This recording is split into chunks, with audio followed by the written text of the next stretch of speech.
가정의 달이라 이제 특별히 가정에 대한 말씀을 계속 듣고 있는데 오늘은 부부 주일이기도 합니다.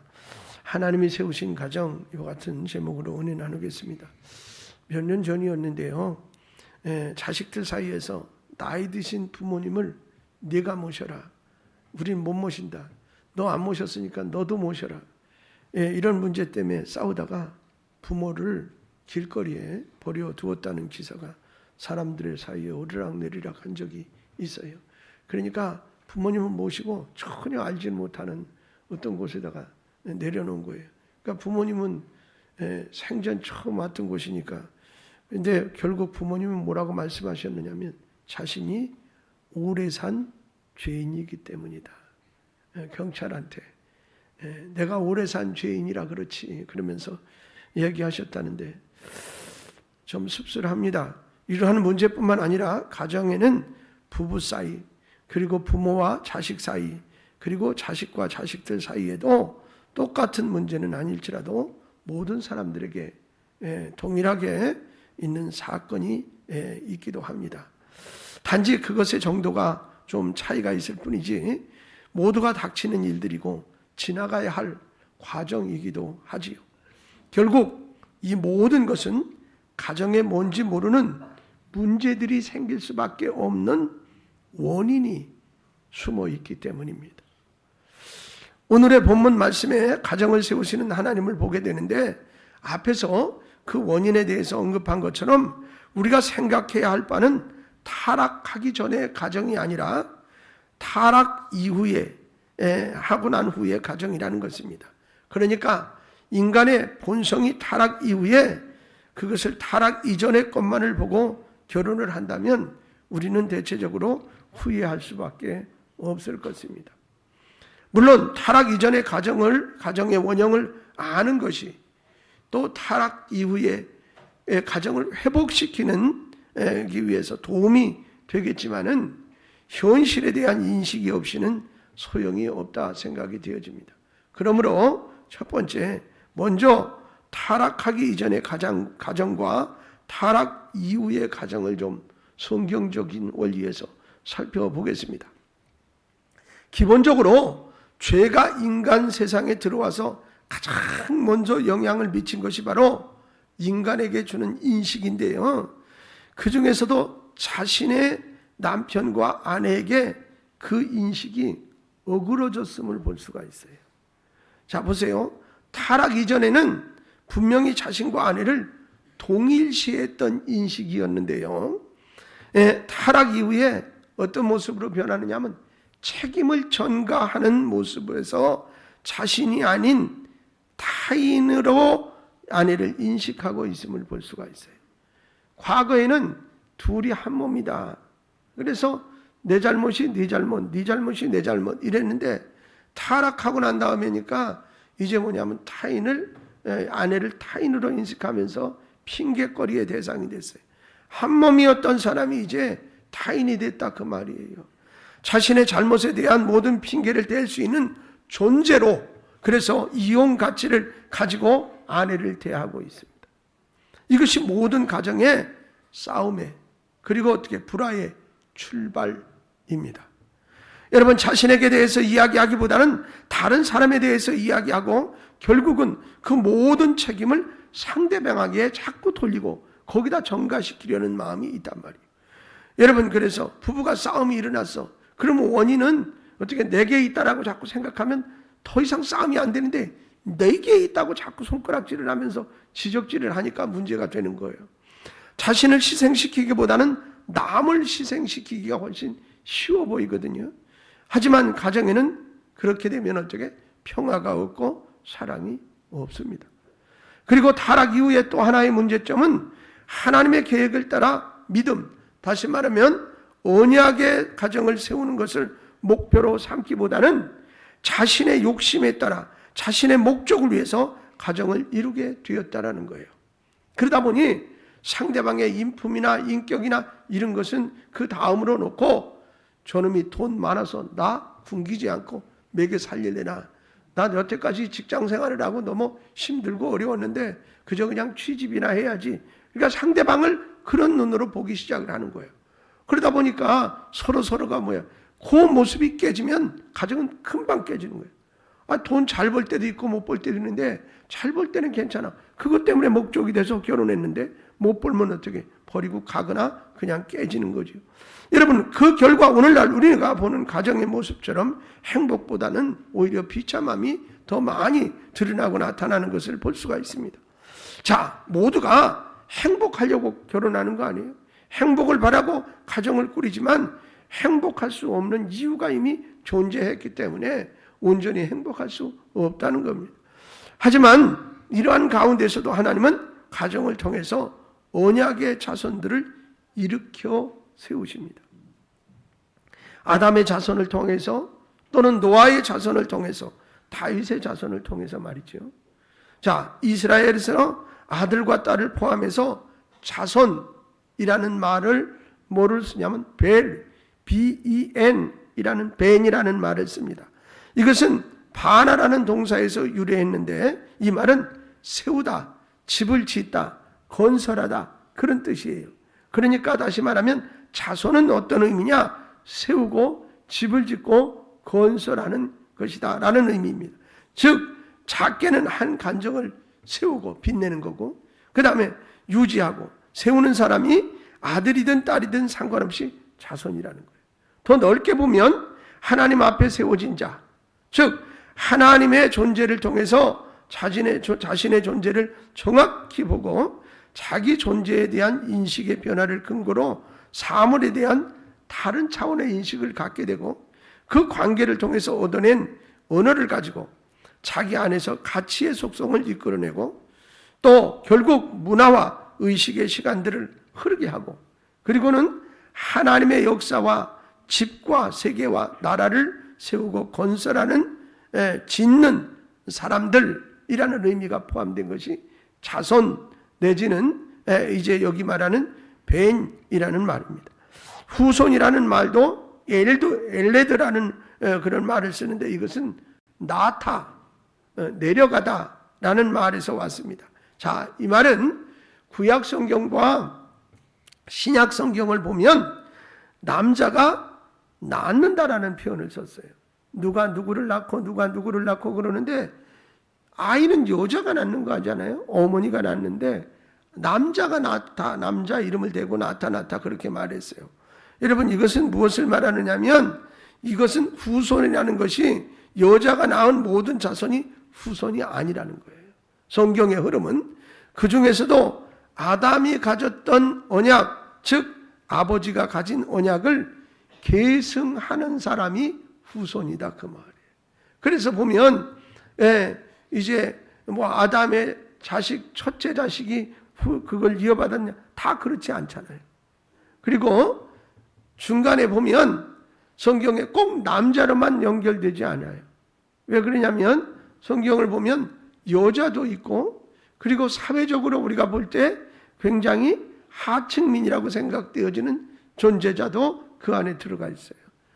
그러니까 성경이 말하는 후손이라는 개념은 우리가 생각하는 적통, 다시 말하면 첫째 아들, 그 다음에 낳은 첫째 아들 이렇게 이어지는 것이 아니라는 것을 알 수가 있고, 물론 왕들이 계승을 할 때도 보면 첫째 아들이 꼭 왕이 되지 않은 적도 없잖아. 있기는 합니다.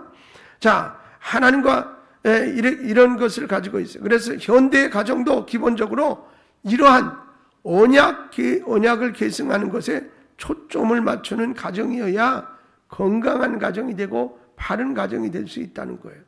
하나님과 상관없이 행복한 가정이 아니라 고난이 있더라도 하나님이 주신 언약을 간직하고 전수하는 가정이어야 하나님의 계획에 맞는 가정이고 정말 하나님이 인정하시는 후손, 자손의 가정이 되는 거라.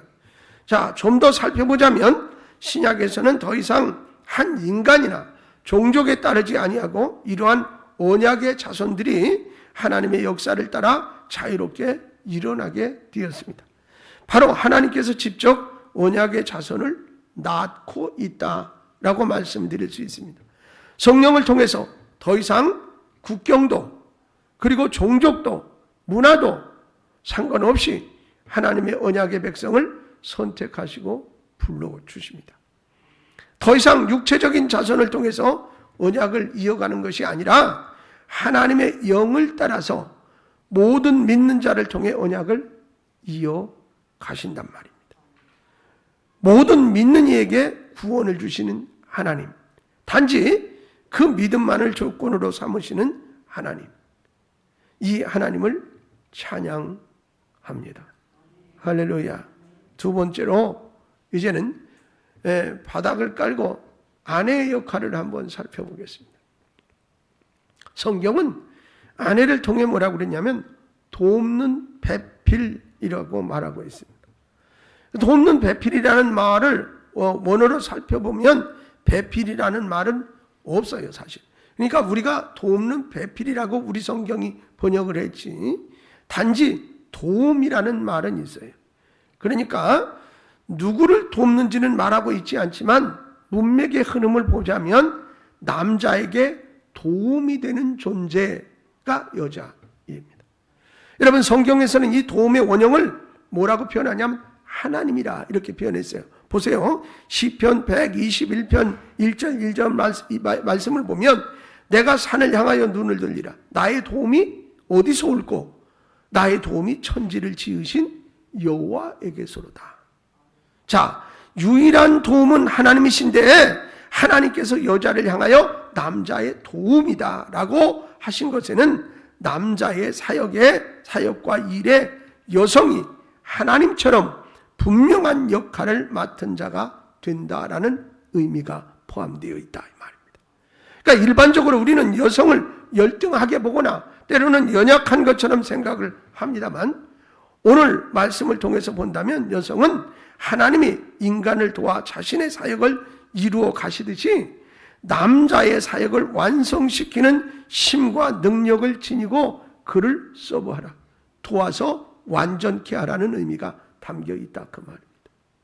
여러분, 그렇지만 하나님이 그러하시듯이 밖으로 그 자신이 드러내지 않습니다. 남자는 세상을 지배하고 여자는 남자를 지배한다는 말이 그리 틀리지 않은 듯 합니다. 세 번째로 남편이 해야 할 일이 무엇인지를 살펴보겠습니다. 24절을 보면 이러므로 남자가 부모를 떠나 그 아내와 연합하여 둘이 한 몸을 이룰지로다 라고 말하고 있습니다. 여기서 떠나다라는 말은 잃어버리다라는 뜻을 가지고 있는데, 이 말은 예수님께서 십자가에 쓰셨던 말씀, 마지막 말씀 엘리 엘리 라마 사박다니와 동일한 말입니다.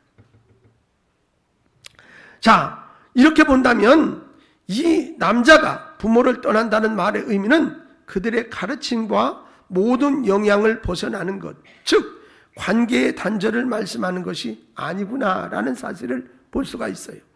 다른 말로 하자면 이것은 부모와 자식 간의 사망 선고를 의미하는 것이기도 합니다. 더 이상 서로에게 의존되어 있는 관계가 되어서는 안 된다라는 의미가 담긴 단어가 되겠습니다. 예수님께서 십자가상에서 하나님 아버지와 완전한 단절을 경험하신 것처럼 남자도 그렇게 해야 된다, 그런 말이에요. 자, 이것은 부모와 자식 간의 연을 끊으라 그런 뜻이 아닙니다. 독립성을 말하는 것입니다. 여러분, 이제는 한 가정을 이루었으면 정신적으로, 경제적으로 부모로부터 독립하라 그 말입니다. 어엿한 성인이요 가장이 되었기 때문입니다. 여러분, 부모도 자식을 성인이 되면 독립시키고 놓아줘야 하는 겁니다. 어젠가 그제 금여기도회 갔더니 어느 목사님이 그 얘기 하더구만, 헬리콥터족이라고. 그러니까는 부모가 자식 주변에서 뱅글뱅글 맴돌면서, 그러니까는 남편이 전화해가지고 엄마, 우리 부인이 오늘 뭐 먹으러 가자는데 그거 먹는 거 맞아? 그리고 물어볼 정도면 다 된 거죠. 그렇게 나약하게 자식을 자꾸 컨트롤하면서 그렇게 키워서는 안 된다. 이제는 제 스스로 먹을 거 결정하고 제 스스로 나갈 길도 결정하고 자기 혼자서 할 수 있도록 독립된 존재다. 그래서 여러분, 어떨 때는 뭐야? 동물들의 세계가 더 맞는 것 같아요. 때가 되면 내쫓고, 그리고 가끔씩 잘 있나 이렇게 지켜만 봐, 멀리서. 이렇게 실컷. 또 슬그머니 가서 한번 보고. 여러분, 그래서 스스로 독립해야 한다는 거예요. 어엿한 성인이고 가장이 되었기 때문에. 그렇지만 현재도 그렇듯이 이것이 쉬운 문제가 아니라, 여러분, 성경은 그렇게 말하고 있고 그렇게 해야 된다고 말하고 있지만 쉬운 문제는 아닙니다. 여러분, 우리의 주변에도 남편이 어머니의 품을 떠나지 못했을 때 그 가정이 얼마나 어려움을 겪는지 우리는 간접적으로, 직접적으로 보지 않습니까? 그리고 굳이 정신학을 들먹이지 않는다 하더라도 남자에게 있어서 부모와의 관계를 단절한다는 것은 자신의 육체의 생명이 되는 근원을 끊어버리는 것이기 되기 때문에 거의 자신의 죽음과 같은 정도의 어려움이라 정신의학자는 표현을 했어요. 그렇기 때문에 그게 이론적인 것은 그렇지만 실제적으로 쉽지 않기도 하다라는 말이에요. 자, 그리고 연합하다라는 말은 꼭 붙어 있다는 말입니다. 하나님의 백성이 하나님의 말씀과 떨어져서도 안 되고, 아멘 하세요. 그 말씀이 삶에서 자신과 하나가 되어야 하듯이 여자의 생각과 또 사상과 남자의 그 모든 것이 서로 하나가 되어야 함을 말씀하고 있습니다. 그러니까 여러분, 생각을 공유해야 한다. 다시 말하면 내 생각을 이야기해서 어떻게 서로 공유할, 하나가 되게 해야 한다. 이게 안 되면 말로만 부부지 부부가 아니에요. 그러니까 요즘 부부는 재미나요. 돈도 내가 번 건 내가 쓰고 네가 번 건 네가 쓰고 타치 말아라. 네. 죄송하지만 성경이 말하는 부부는 아닙니다. 네. 그냥 둘이 서로 도와가면서 살아가는 거죠. 그러니까 나한테 부족한 거 이렇게 서로. 왜? 둘이 집 하나씩 갖고 있는 것보다 하나 가지고 있으면 지출도 조금 덜 되고 뭐 이런 개념이에요. 그래서 자녀는 뭐하러 나? 우리가 다 건사하고 내 돈 들여가지고 키워야 되는데 귀찮지. 이런 생각들이 팽배해지기 작가니 성경의 흐름을 완전히 차단하는 마귀의 장난이라. 여러분, 그렇기 때문에 현대 사회가 불안하고 그리고 수없이 많은 어려움들이 더 많은 거예요. 과거는 이거보다 훨씬 못 살았어요. 그럼에도 불구하고 지금만큼 불안하고 지금만큼 가정이 깨지냐, 그렇지는 않았거든요. 여러분, 그래서 이런 일들, 죄가 없는 상태에서는 이러한 것이 너무나 자연스러운 것이었어요. 그렇지만 죄가 들어오고 난 후에는 자신의 속에 있는 이 죄성을 죽여야만 지금과 같은 일들이 가능해요. 자신이 죽어지지 않으면 영혼이 하나가 될 수가 없습니다. 이러한 원칙에는 남성과 여성 모두 동일합니다. 여성도 그 자신이 제대로 죽어지지 않으면 남자와 하나가 될 수가 없어요. 단지 남자가 더 어려울 것이라고 생각합니다. 오늘의 말씀을 통해서 유추해 보건대 특별히 이러한 명령이 남자에게 주어진 이유를 생각해 본다면 여자는 남자를 택하는 순간에 이미 죽음을 경험하지만 왜 이 말을 하냐면 나는 이제 이 사람이 잘 되면 잘 되고 이 사람이 못 되면 나도 못 되는구나. 그리고 어느 정도 여자가 남자를 이렇게 결정해서 결혼해야겠다 그러면 내려놓는 거예요. 포기한다 그 말이에요. 그런데 남자는 그렇지가 않아요. 성격상으로도 그렇고. 그래서 별거 아닌데도 절대로 안 지려고 그래. 그래서 뭐 자존심이라고 그렇게 말하기는 하는데 사실은 자존심도 아닌 이상한 고집을 부려요. 여러분, 그래서 어쩌면 하나님이 만드신 것이 인간인데 남자의 속성을 너무 잘 아셔서 그래서 남자는 그렇지 못하고 여전히 부모에게 사상적으로 경제적으로 의존하려고 그리고 자기가 살아서 여자보다 위에 있으려고 그런다. 이것을 벗어나지 못하고는 하나님께서 의도하신 그 신비를 제대로 경험하거나 체험할 수가 없고 행복한 가정을 만들어낼 수가 없다는 것입니다. 자, 그렇다면 마지막으로 가정의 역할을 좀 살펴보겠습니다. 현대의 사람들은 가정의 행복을 최고의 가치로 여기고는 있습니다. 하지만 하나님이 가정을 지으셨을 때는 분명한 역할과 사역을 기대하고 지으셨다는 것을 알아야 됩니다. 기독교인의 가정도 단지 가정의 행복만을 최고의 가치로 삼는다면 문제가 있습니다. 하나님은 그 가정을 통해서 이루고자 하는 일들이 분명히 존재한다는 거예요. 부부의 길은 서로 마주보고 가는 길이 아니라 서로 한쪽 손을 붙잡고 다른 손으로는 이웃을 붙잡고 하나님을 향해서 가는 길입니다.